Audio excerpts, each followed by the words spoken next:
All right, everyone. Hello, my name is Tandy Banks. I'm the new product manager for GoEngineer, and today we're here for this webinar to talk about SOLIDWORKS MBD, one of our new products to our lineup. So pretty excited to be sharing this with you today. I wrote in on the question panel a moment ago. Somebody was asking if we could ask questions. Please do so over in the GoToWebinar panel. You should have over on the right-hand side. You can ask questions, and I'll kind of wait towards the end of this webinar to address those questions. But please use that area and let me know anything that I can expand on or go a little deeper. So again, thanks, welcome. Let's get started today.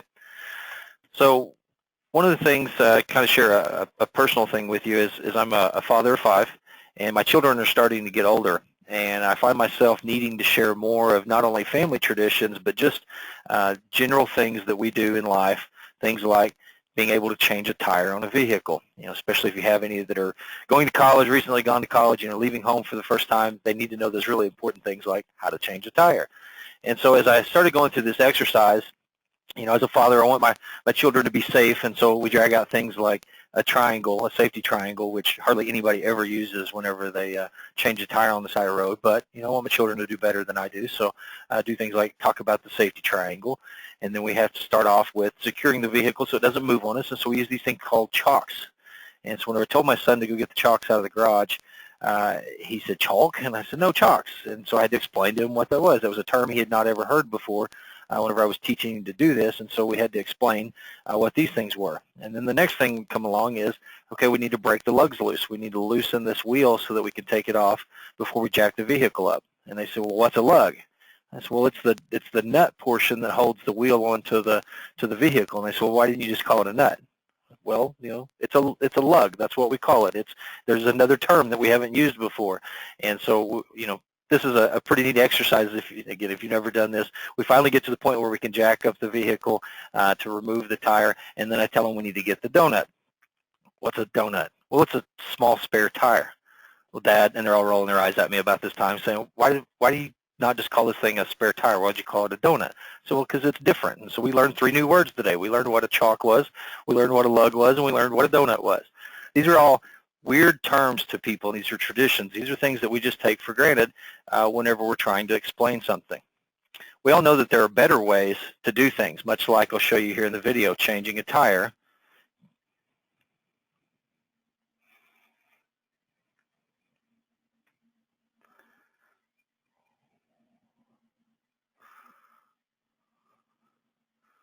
Or changing 4 tires and adding fuel in 14 seconds. Right, so there's a big difference between changing the tire on a family vehicle versus something like a professional race car team that is changing the wheels at a high rate of pace.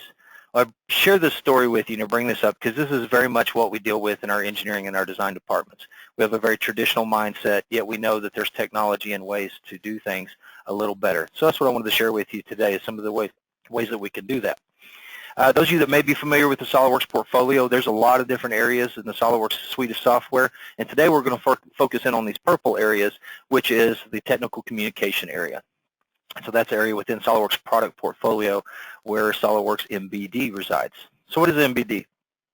Well, this is a tool that allows us to be able to define, organize, and publish 3D PMI. I'll get to PMI a little bit deeper here in just a moment. But what we're ultimately trying to do is we're trying to streamline our production. We're trying to reduce the amount of time that our teams have to spend in order to convey this important information. At the same time, we're trying to reduce errors, so we're trying to improve our quality while we're reducing our time. And then depending on your industry, you may be trying to comply with specific standards that we're working on. All right. So what's the process? We want to build a part. All right, in a machining and manufacturing environment, we're going to focus in for a little while just on this particular part. How do we get there? Well, hopefully we've got a design department, an engineering department, and they're going to start off thinking about what is the shape that we want to produce.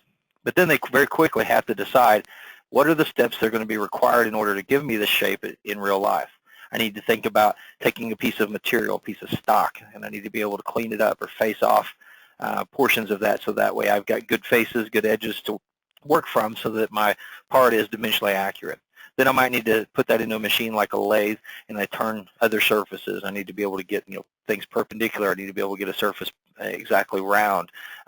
We work on the outside diameter, then we move to the inside diameter. And then a lot of times, as in the case for this part, we need to cut that off of its piece of stock and then move it over into a mill or drilling station and be able to finish it off with the holes. So between the design and the finished product, what we have to do today, what is our tradition, is that we have to produce 2D drawing views in order to convey our design intent or to communicate our part information to the rest of our organizations. All right, so that's our tradition side of things. Well, the problem with that tradition side of things is we know that it's costly and it's time-consuming. And those two very much go hand in hand. And so that's why whenever we talk about the traditional 2D drawing in a negative way, that's the reason why. Is that it served us very well for many, many years, but we know that there are better ways to accomplish the same type of task. Right? So that's where SOLIDWORKS MBD comes into play. So we're very fond of these three-letter acronyms out in industry, right? So we use things like MBD. What is that? Well, SOLIDWORKS MBD is a product that allows us to work in the MBD philosophy, model-based definition. And this is a way that we can use 3D models to convey all of our product and manufacturing information. That's a PMI. That's another three-letter acronym we like to use. And it allows us to capture all the additional information that we need to convey this. So depending on, again, what industry you may be working with, PMI might be a term that you're familiar with. But what is PMI? This is things that we do traditionally on 2D drawings today. There are dimensions, there are notes, tolerances, weld symbols, there's tables, there's coordinate systems. I mean, there's all that symbology that we put on a drawing or on a title block in order to convey the project information or the part information. That's what we're talking about, that PMI. How do we relate this information to someone? If you're in a military or a contracting capacity, TDP is another acronym that you may be familiar with. And this is the gathering of not only our PMI, but other information as well. And this goes, typically beyond. This is manuals, this is standards, these are specs, maintenance guides, things that maybe we do in SOLIDWORKS Composer today, in addition to what we might produce in a 2D part drawing. Okay, so that would be considered a TDP. So whenever I'm talking about that standard, one of the things that's really driven MBD, not just as a product, but as a method in our industry today, is MIL Standard 31000A. This is kind of the end result of a multi-year study where the Department of Defense, Department of Energy, looked at the amount of time spent producing the TDP. They looked at their internal teams as well as their vendors, and they found that somewhere between 30 and 50% of design time, team's time is spent making that 2D traditional drawing. All right, so if you can kind of see the map that I've got there on the screen, TDP is also just a very small piece of what they're looking at, but it is a very important piece. So kind of their view, their journey that they went through, the team working on MIL Standard 31000, they looked at a very 2D drawing base. This is what we did on the board, and then we moved over into the electronic age in the 80s through the early 90s, and we worked on these 2D drawings, and it was a great advancement at that time. And then mid-90s, early 90s, if you were a progressive company, you moved into the model-centric phase. And this is where a lot of our GoEngineer customer base resides today. They're model-centric. We have the 3D solid models we produce in SOLIDWORKS, but we're still producing 2D drawings in order to convey our design intent, and at the end of the day, the drawing is the master. It is the thing that is the controlling document that we work with. And so as we move to this third step called model-based definition, this is where we get away from the traditional 2D and we start to convey that design intent or the product manufacturing information in a 3D state, and 2D drawings become the exception. And this is the third step in what we see to be an evolution towards MBE, and this is both termed model-based environment and model-based enterprise. You'll hear those terms kind of interchangeably right now in the market. But this is a philosophy where we go beyond just the product information for the parts, and we go into a full life cycle type documentation phase with our 3D models. So that's just kind of a quick view of the journey that the MIL Standard team went through, and a couple of pictures to kind of back that up. The difference between showing this part with the traditional 2D drawing title block and then showing some of that information in a 3D PMI MBD style drawing like what we'd have here. And so kind of changing the term of what we consider a drawing to be. So let's look at SOLIDWORKS MBD specifically, and I want to kind of start at the end and then work our way towards that.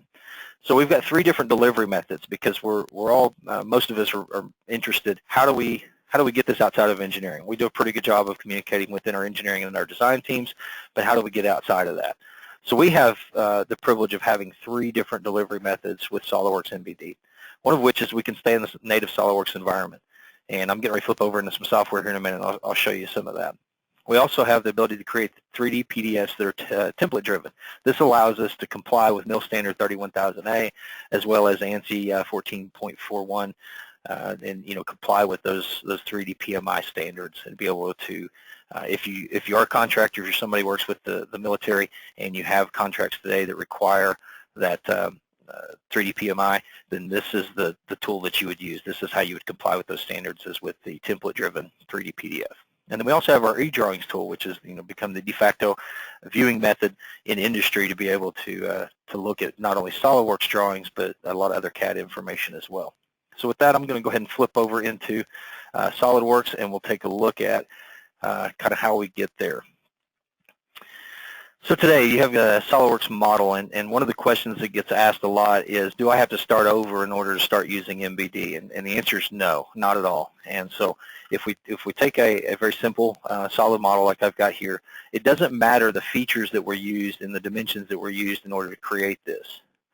Because one of the neat things about SOLIDWORks is we have something called DIM Expert. It's been a part of our SOLIDWORks suite for some time, and MBD really exploits the great things that we have going on with DIM Expert. And so what I can do is I can chime into my DIM Expert functionality, and I'll do a geometric scheme here today. And all I've got to do is come in here and select each of my 3 datums to tell it, for this part, what are the important faces? What are the things that I'm going to key off of?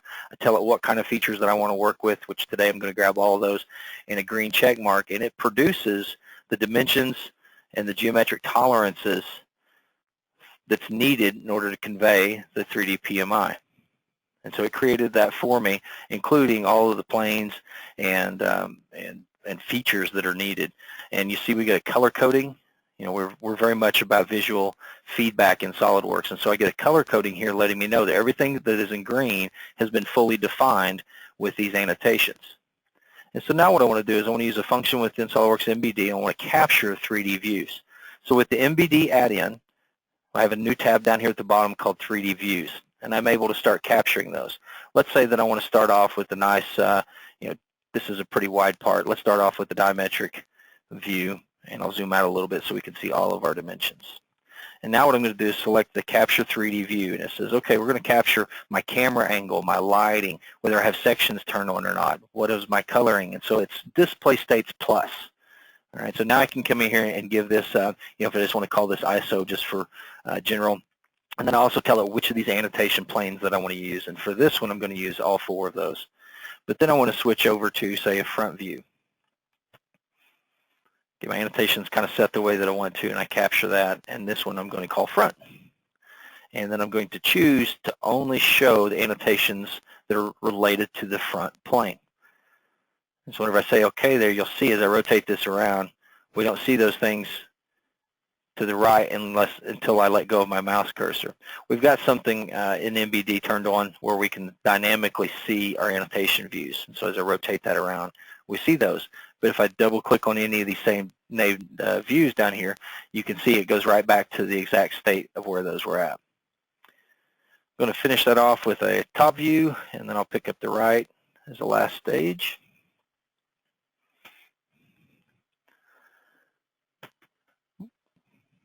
Here we go, and the last one will be to the right.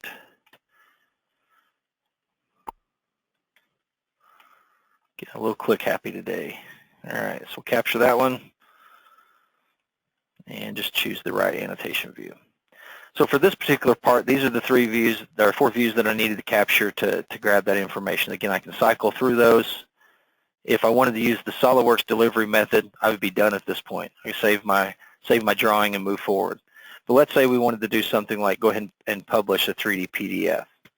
So in my SOLIDWORks MBD ribbon toolbar, you notice up here at the top that I've got a specific ribbon toolbar for MBD. I can come over and publish the 3D PDF.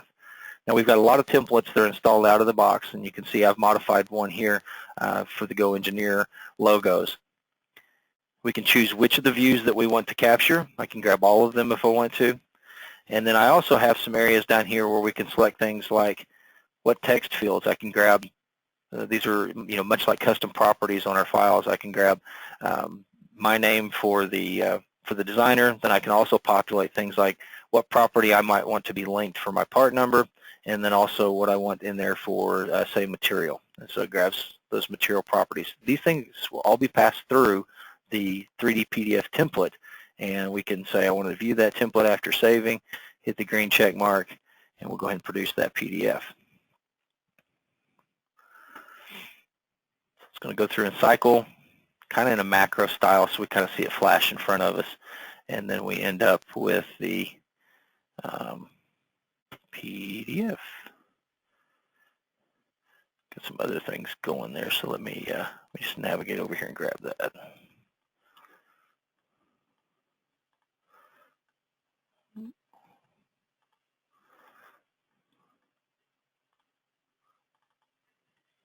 There we go.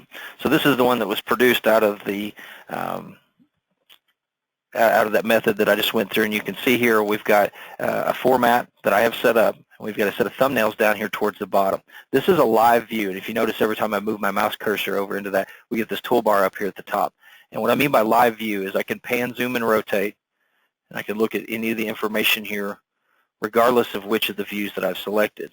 But whenever I do select a view, it orientates the camera, if you want to think about it that way, orientates the camera so that way I can see the needed information. So with this many dimensions on here, some people will ask and they'll say, well, I'm not quite sure where a dimension may go.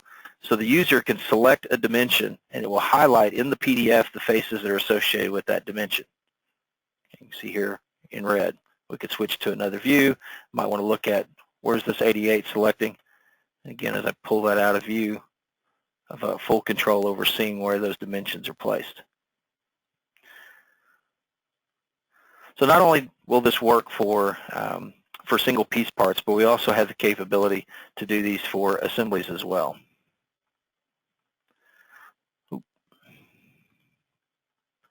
Got a little impatient with it there. All right, so let's minimize that one.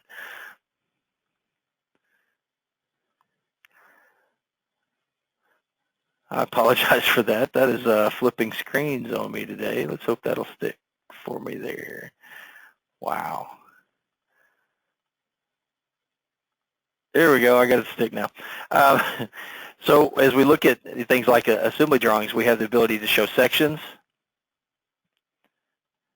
I can zoom, pan, and rotate. We also have full model control over visuals, and so we can turn on the model tree, and if I wanted to navigate down through this information, I can turn off things like, not being able to see the gear plate if that's not what I want to see. Turn it on and off. Yeah. Do something like this view, get that highlighted. That'll show a little bit better. I can turn that gear plate off. We can zoom in. So we've got full visual control, and this is a PDF file. I also have the ability to look at these things like exploded views, and I can highlight the line item in the bill of material, and it'll highlight that graphically in the tree for me as well. So I can kind of cycle through here and look at my different parts. You can see we got next page, previous page. So if you have bill of materials that are large, your users are still going to be able to get around and see that information that's needed in these 3D PDF outputs. I mentioned that we also have the capability to use eDrawings. So in eDrawings 2015, it supports 3D views as well.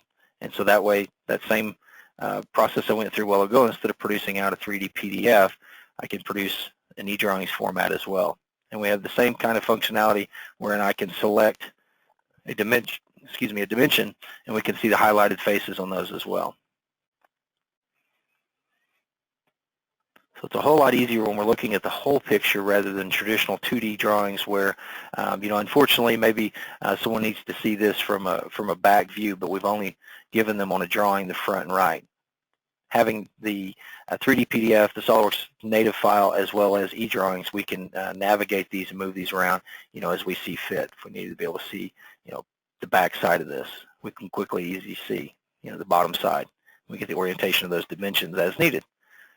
All right, so again, a lot of flexibility for us there. All right, I want to try to make sure I stay on time today, so let's take a look and see what kind of questions we've got.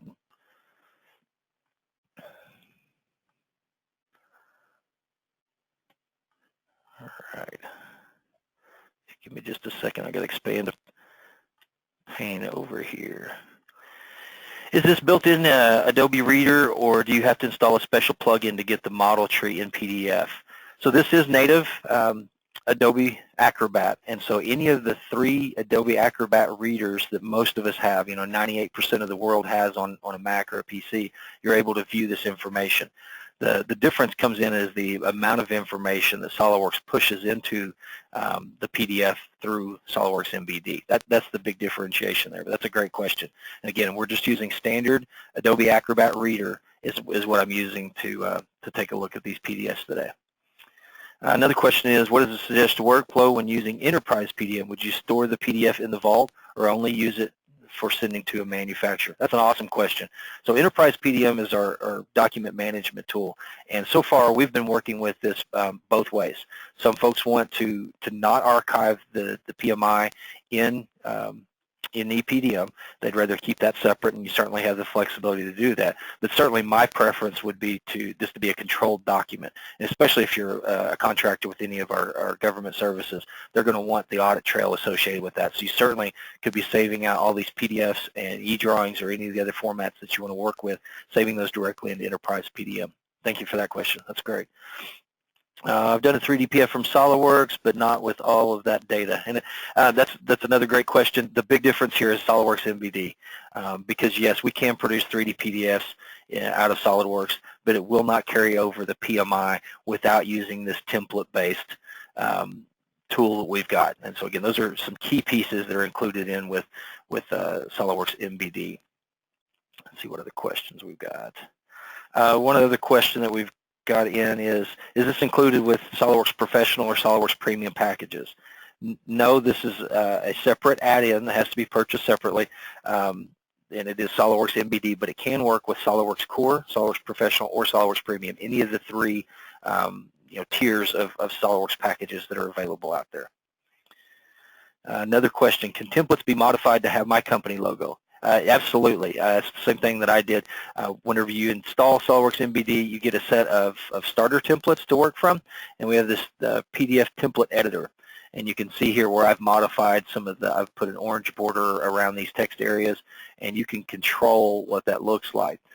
We do that through a background image is how that's set. And then any of the logos that we may have, we're able to insert those as images as well, just by selecting and finding.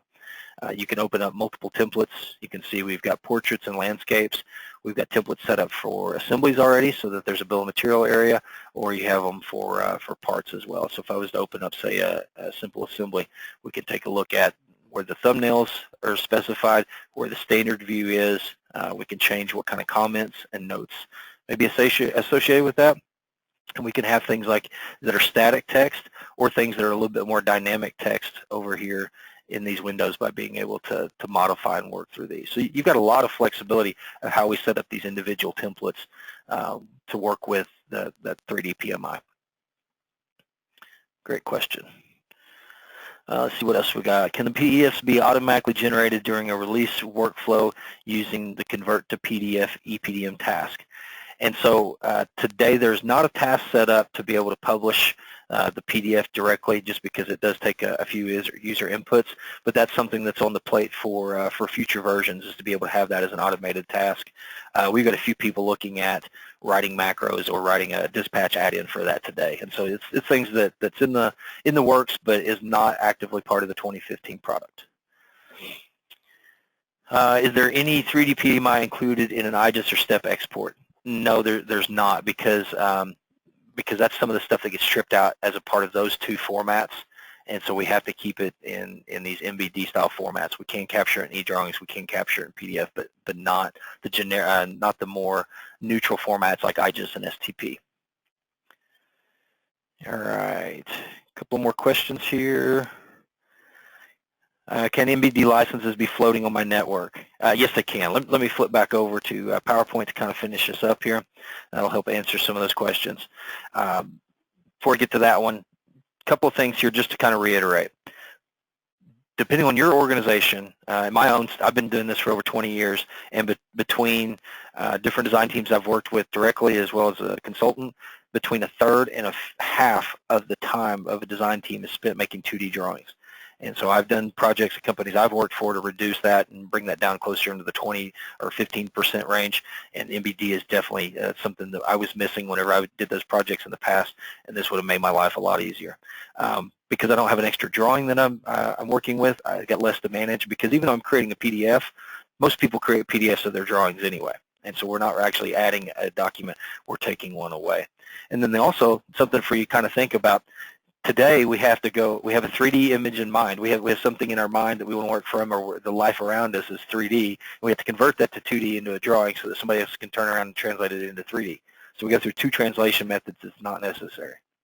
One of the other big benefits is these are portable formats. So because of their PDFs or e-drawings, we can throw this on a tablet, we can throw this on a mobile device, even smartphones, and be able to walk around with this information in the shop. And then all of that leads to cost savings because we're more efficient and we've reduced the errors of the interpretation of those. So cost, this package, including first year of maintenance, is under $2,500 per license, and this could be included as part, it could be a standalone license, or it can be included on your SOLIDWORKS network license. And so if you want these to be floating, absolutely, you got the capability to be able to do that. All right, a couple of questions, and we're going to finish this one up for today. Can you use multiple explode views to demonstrate order of assembly? Absolutely. I didn't show an example of that today, but I'll incorporate that in for future ones. It's something that I've been playing around with myself. You can have multiple sections. You can have multiple explodes. You really are, whatever you've got set up in your model, you can capture multiple 3D views from different angles, and then you can publish all of that. There's, I haven't found a limit to the number of views that you can have in a PDF. And it makes it, very, very nice.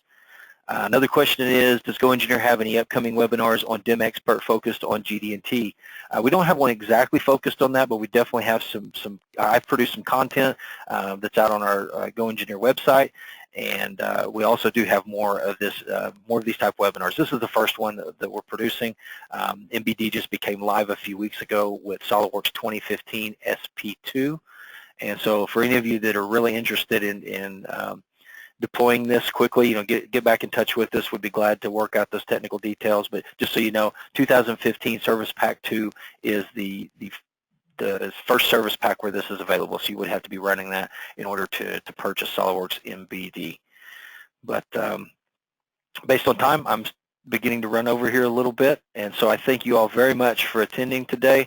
I hope you got some pieces of information. It's quick or it's hard to pack in a lot of information in a quick 30 minutes. So my name is Tandy Banks. I'm New Products Manager, and I'll be glad to talk with you more. Please let us know how we can help you in the future. Have a great day.